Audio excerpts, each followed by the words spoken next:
This is Dr. Abdul Jabbar Khan, and you are watching Dr. Abdul Jabbar Khan Official YouTube channel. I am here with the weekly roundup. The biggest of the news is the killings of 27,000 people.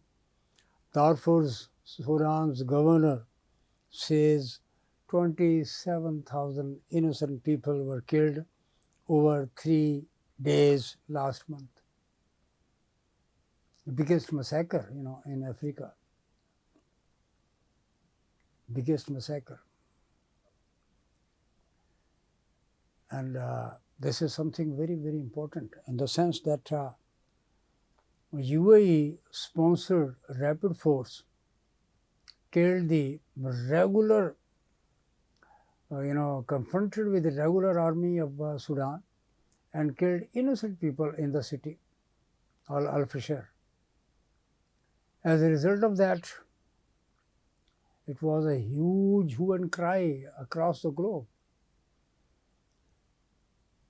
And UAE was first time ever quoted or hinted to be sponsoring this massacre of the innocent Sudanese people. And they killed for the sake of only $6 to $7 billion gold. It is in fact a conflict and a dispute who captures the gold in Sudan's Al-Fashir area. Reportedly, the Crown Prince of Saudi Arabia complained with President Trump about this unfortunate incident. And he asked President Trump to intervene and ask the UAE authorities on the government of Sheikh Rashid and son of Sheikh Zayed bin Sultan Al Nahyan to play a role and stop all these killings of innocent people, who sponsored the rapid force, provided weapons, who killed as many as 27,000. And the news was released by the governor of Darfur. It's very unfortunate. Let's see what happens. Second of the important stories is Zelensky has agreed to proposal put forth by the President of the United States of America, saying that the Donbass area of Ukraine will be given, and the control will be given, the territory will be given to Putin, President of Russia, meaning thereby that he has actually accepted the surrender of this territory in favor of President of Russia. So it is for the sake of closing down the war. President Trump is believing that Russian-Ukraine war will come to an end very, very soon, very shortly. Once the control is given to the President of Russia of this Ukrainian area, one believes that the war is going to end.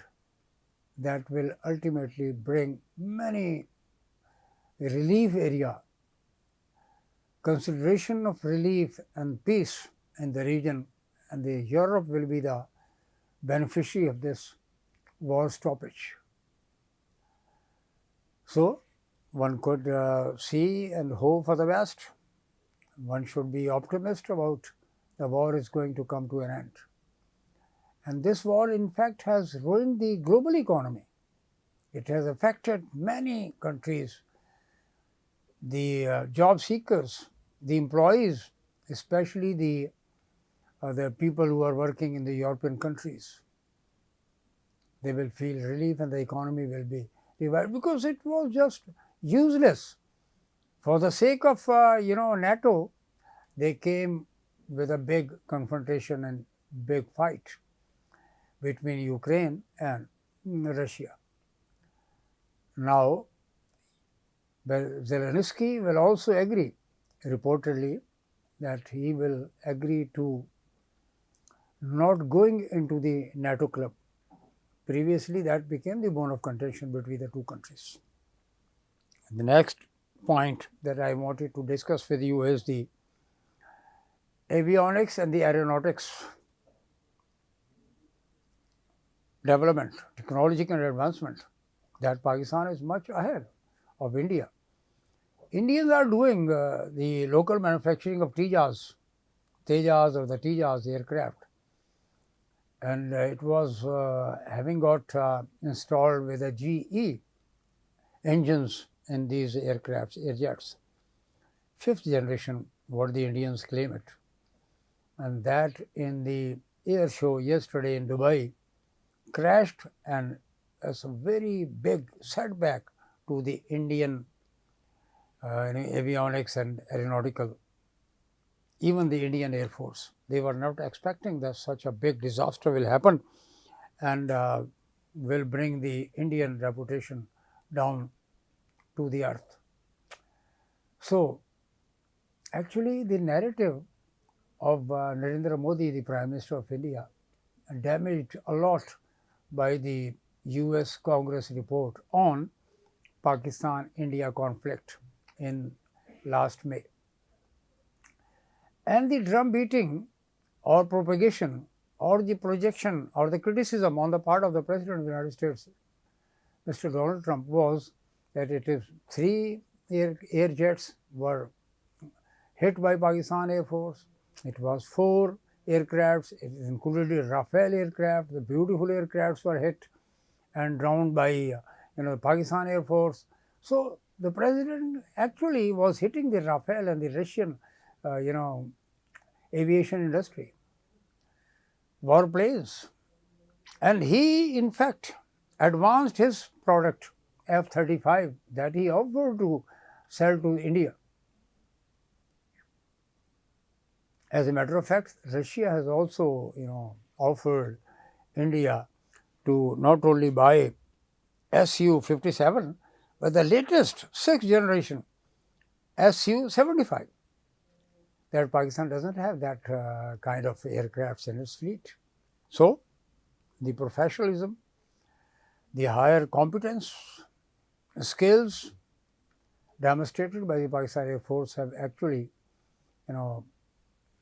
elevated the name of Pakistan forces and the Pakistan Air Force. That is a very lengthy report that carried a lot of observations regarding the Chinese help and assistance to Pakistan Air Force, and it is said that more than 80% of the equipment of the weaponry is manufactured by China, that is used in Pakistan, and the rest 18 to 20% is American or the European products that have been deployed or used by the Pakistan forces.